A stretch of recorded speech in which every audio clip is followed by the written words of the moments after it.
नमस्कार, स्वागत आप सभी का ग्लोबल अड्डा आप देख रहे हैं और मैं हूं आपके साथ पुनीत मिश्रा। आज हम बात करने वाले हैं ईरान और इजराइल के बीच चल रहे युद्ध की, जो कि अब अपने बढ़ते क्रम में नज़र आ रहा है। चीज़ें थमती नज़र नहीं आ रही हैं। डोनाल्ड ट्रंप की फिक्र चिंता भी बढ़ चली है और दूसरी तरफ रूस ने चेता दिया है। खबर ये भी है कि चाइना भी रूस के साथ आकर खड़ा हो गया है ईरान को बचाने के लिए, ईरान का साथ देने के लिए। लेकिन क्या क्या खबरें आ रही हैं और एक पेंडोरा बॉक्स का चर्चा चल पड़ी है, या उसका टर्म जो है वो इस्तेमाल करना शुरू कर दिया गया और कहा जा रहा है कि पेंडोरा बॉक्स ना खुले, इसकी नौबत ना आए, ये समझ लेना चाहिए। तो इन्हीं सब चीज़ों को समझेंगे। मेरे सहयोगी अंकुर जी मौजूद हैं, सीधे उनके पास चलते हैं और उनसे समझते हैं। सर, ये पेंडोरा बॉक्स की बात, ये ईरान के साथ अब सीधे सीधे रूस ने कह दिया है कि अब नौबत बढ़ती जा रही है तो थम जाओ वरना मुश्किल होगा। देखिए पुनीत, सबसे पहले तो आपका शुक्रिया। अब इसमें सवाल ये है कि पेंडोरा बॉक्स का मतलब क्या है। बेसिकली पेंडोरा बॉक्स उस चीज़ को बोलते हैं जिसे कहा जाता है कि आप इसे खोले मत, है ना। वो बॉक्स होता है, मतलब नानी दादी की कहानियों वाली। हाँ, मतलब काइंड ऑफ थिंग। ये ग्रीक माइथोलॉजी में इसका इस्तेमाल होता है। अब सवाल ये है कि रूस ने क्यों कहा है। रूस ने इसलिए कहा है कि अगर आपने, अमेरिका ने ईरान को इस तरह से सपोर्ट किया खुल के, तो फिर रूस के पास भी ऑप्शन होगा। इसराइल को इसराइल को माफ़ कीजिए। तो रशिया के पास भी ये ऑप्शंस होगा कि भाई वो भी फिर अपने जिस तरह के जो हित है उनको देखे। चीन के पास भी ये ऑप्शन होगा कि भाई वो ईरान को सपोर्ट करना शुरू कर दे, है ना। ईरान तो सपोर्ट कर भी रहा है, चीन तो सपोर्ट कर रहा है। ये बात अलग है कि चीन कभी भी अपने सोल्जर्स नहीं भेजता, बट वैसे सपोर्ट तो हमेशा करता रहा है। तो ये पेंडोरा बॉक्स का मतलब ये है। देखो, अभी जो जियोपॉलिटिकल सिचुएशन है उसको ऐसे समझना होगा कि ये जो लड़ाई है ये अभी लंबी चलेगी। तो हम डे 1 से अपने वीडियो में बताते आए हैं ये लंबी इसलिए चलेगी क्योंकि एक तो ईरान का अगर साइज़ का आप बात करें तो अमेरिका के कम से कम 2 या 3, 4, 5 स्टेट्स आ जाएंगे। यूरोप की अगर हम बात करें तो यूरोप के भी 2-3 देश बड़े बड़े, वो ईरान जितना बड़ा इलाका है तो उसमें आ जाएंगे। तो ईरान की जो स्ट्रेटजिक डेप्थ है वो बहुत बड़ी है। वो ऐसे नहीं है कि रातों रात आपने अटैक किया अगले दिन सब साफ, ऐसा कुछ नहीं होने वाला। दूसरा, ईरान के पास भी मिसाइलों का एक बड़ा जगीरा है। कल उन्होंने जो सेजिल मिसाइल छोड़ी थी उसमें इजराइल में काफ़ी डैमेज हुआ। तो मैं आपसे ये समझना चाह रहा हूँ कि इसमें रशिया जो है ये कह रहा है कि अगर छेड़ा तो हम छोड़ेंगे नहीं।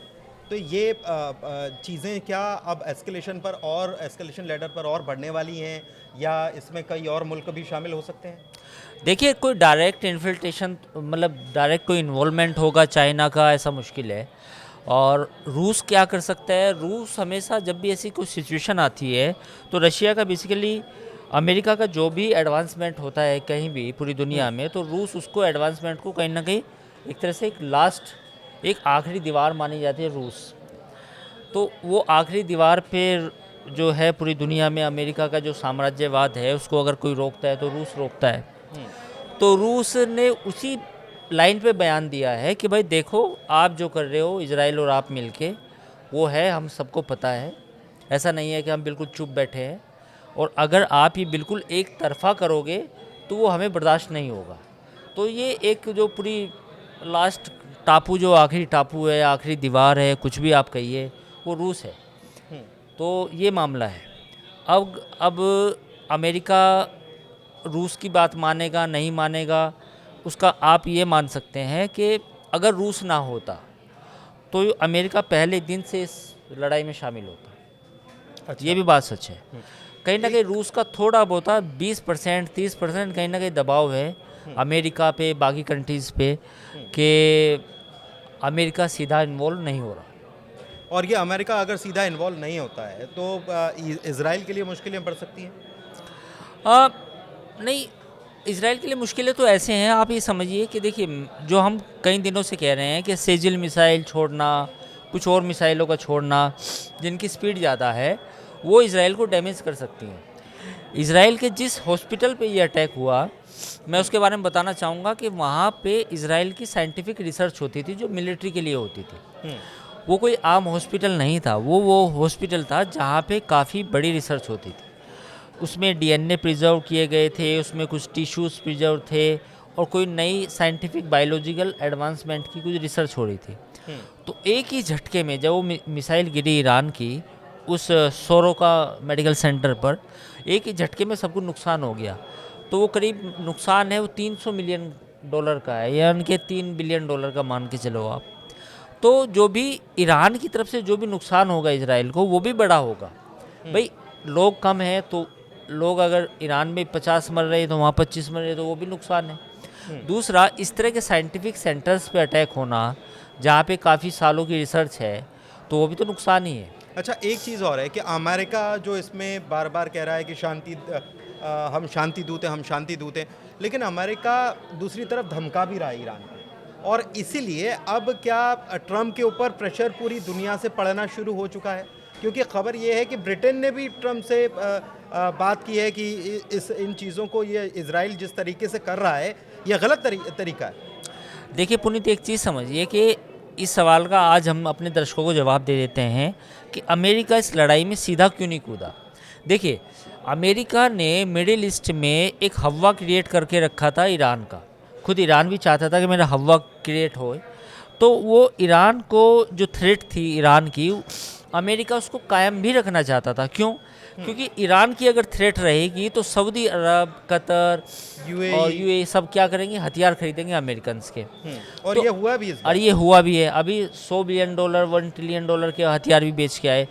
जिस दिन इस रीजन से ईरान की थ्रेट खत्म हो जाएगी, तब क्या होगा?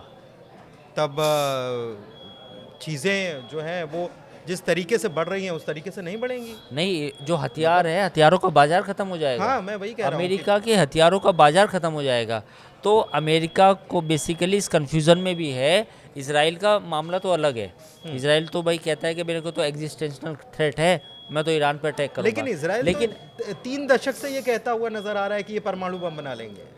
हाँ, वो तो कहता ही है, वो उसका नैरेटिव है। लेकिन अमेरिका का क्या है? अमेरिका को जिस दिन ईरान को अगर ईरान को बिल्कुल रिजीम चेंज कर दिया, सब कुछ कर दिया आपने वहाँ पे, वो तो थ्रेट खत्म हो जाएगी। अपना सामान कैसे बेचोगे आप फिर? भाई ईरान का डर दिखा के, भाई ईरान पे यही तो आरोप लगते हैं कि हिजबुल्ला खड़ा किया, हुतीस खड़े किए, और आपके हमास खड़ा किया। हमास को सपोर्ट करा। तो वो जो थ्रेट है, जो जितने भी सऊदी अरब, कतर, जितने भी सुन्नी मुल्क हैं, उनको तो फिर ये प्रॉब्लम होएगी ना कि भाई ईरान तो ख़त्म हो गया, अब हमें क्या थ्रेट है, हम क्यों अमेरिका का सामान खरीदें? अमेरिका के एयर बेस हैं, हर कंट्री में है, उसका लाखों करोड़ों का खर्चा है हर साल का। वो जो ये सऊदी अरब उसका मेंटेनेंस बहुत महंगा है, उन सारे सैनिकों का जितना भी खर्चा है वो सब देते हैं, तो तब उनका क्या होगा? एक चीज़ और है, आप ये बात तो आप कहते हुए नज़र आ रहे हैं, लेकिन एक चीज़ और है कि मैं समराइज़ करूं उससे पहले समझना चाह रहा हूं, ये रिजीम चेंज करने वाली जो बात है ना, इसी को लेकर पुतिन ने कहा है कि आप पेंडोरा बॉक्स खोलने जैसी स्थिति हो जाए। देखो, रिजीम तो अमेरिका ने हर जगह किए हैं। आप समझो तो सद्दाम हुसैन का रिजीम चेंज किया, उसके बाद जो है ये ईरान का रिजीम चेंज करने के चक्कर में है ये। दूसरा ये है कि आपने लीबिया में किया था मोहम्मद गद्दाफी का, उसके बाद वहाँ क्या हालात है वो देख लो आप। उसके बाद आपने ट्यूनीशिया में हुआ था, वो अरब इराक में आपने किया, मिस्र में एक आपने आराम से अपनी जो फिलहाल जो गवर्नमेंट है उनको बनाया हुआ है, जो अमेरिकन है। तो रिजीम तो चेंज हमेशा करते आए हैं, पहले पालते हैं फिर ये रिजीम चेंज कर देते हैं, तो ये तो पूरा गेम चलता ही। ईरान कह रहा है अब नैरेटिव आपका नहीं चलेगा। अब बिल्कुल ये देखना होगा। देखिए, अगर ईरान में रिजीम चेंज हो भी गया, सपोज करो कोई रिजीम चेंज हो गया, तो ईरान में सबसे बड़ी दिक्कत है तो उसके बाद कौन? क्योंकि देखिए, ईरान को आप ऐसे मत समझिए, वो अगर चलो मैं एक बार को मान भी लेता हूँ कि खमनाई को सपोर्ट नहीं करते, अगर आपका ऐसा मानना है, चलो 50% करते हैं, 50% नहीं करते, लेकिन जो 50% नहीं करते वो भी तो खुददार लोग हैं। उनके ऊपर आप किसी को बैठा दोगे तो वो उसकी भी बात तो नहीं मानेंगे ना। क्योंकि देखिए, ईरान में आप ये मान के चलिए, पूरा सिविलाइजेशन, जब हम बोलते हैं एक बड़ी सिविलाइजेशन है तो उसकी वजह है, एक तो वहाँ लिटरेसी रेट 70-80% है। कोई ऐसा नहीं है कि 20% लोग पढ़े लिखे हैं बाकी सब अनपढ़ है। 70-80% लोग वहाँ पढ़े लिखे हैं, कल्चर्ड है, उनको पुराना इतिहास है, वो अपने आप को ईरानी बोलते हैं, अपने आप को फ़ारसी बोलते हैं, उनकी लैंग्वेज पुरानी, उनकी कल्चर पुरानी है। तो वो ऐसे लोग नहीं है कि आप उनके ऊपर किसी को बैठा देंगे और स्वीकार कर लेंगे। आप कहेंगे कि भैया आज से आप सिविलाइज बन जाए, ये फलाना जो है ये आपके प्रेसिडेंट होंगे। वो उनके अंदर खुद मुख्तारी भी है। तो ये बात अलग है, उनके इख्तलाफ हो सकते हैं खामनेई से, लेकिन ज़रूरी नहीं है कि सारी जनता बिल्कुल डंडे के जोर पे चल पड़ेगी। तो ये तमाम तरह के सवाल हैं और ये बहुत सवाल ऐसे हैं जिनका जवाब ढूंढा जाना चाहिए, वक्त रहते मिलेगा भी। तो पहली बात तो ये है कि यूएस का कन्फ्यूज़न सबसे बड़ा ये है कि अगर ईरान में कुछ ईरान को डिसआर्म कर दिया गया, यानी कि उसके हथियार छीन लिए गए, सब कुछ परमाणु बम सब कैपेसिटी ख़त्म कर दी गई, वहाँ पे कोई नई सरकार बन गई, तो उसके बाद तो अमेरिका का भी नुकसान है ना, डीप स्टेट का। भाई जो मिलिट्री कॉम्प्लेक्स है वो तो बिलियन ट्रिलियन डॉलर के हथियार बेचता है गल्फ कंट्रीज़ को, फिर वे हथियार नहीं बिकेंगे, तो नुकसान तो अमेरिका को भी है। तो कुल मिलाकर चीज़ें जो हैं अभी कुछ वक्त आगे तक जा रही हैं और इसमें अमेरिका ये कह रहा है कि हम थोड़ा सा वक्त दे रहे हैं, लेकिन ईरान पीछे हटने के लिए तैयार नहीं। और ईरान के साथ अब रशिया आकर खड़ा हो गया है, चीन आकर खड़ा हो गया है, और रशिया ने तो साफ साफ धमकी भी दे दी है और कह दिया है कि अगर आप रिजीम चेंज करने की सोच रहे हैं तो आपको ख़तरों से खेलना होगा। और चीज़ें बढ़ी तो ये इसमें कई और मुल्क भी इसकी जद में आ जाएंगे, ये साफ तौर पर कह दिया गया। इसके पहले पुतिन ने वैसे भी इजराइल के पीएम बेंयामिन नेतन्याहू से फ़ोन पर बात की थी और कहा था कि बू शहर में आप जो वहाँ पर अटैक कर रहे हैं, वहाँ के न्यूक्लियर प्लांट पर, उसे बंद कीजिए। और अब उन्होंने ट्रंप को भी समझा दिया, अमेरिका को भी समझा दिया। फिलहाल इस चर्चा को यहीं करते हैं समाप्त। चर्चा कैसी लगी ज़रूर बताइएगा। ग्लोबल अड्डा में इतना ही। हमारे चैनल को लाइक कीजिए, सब्सक्राइब कीजिए। धन्यवाद।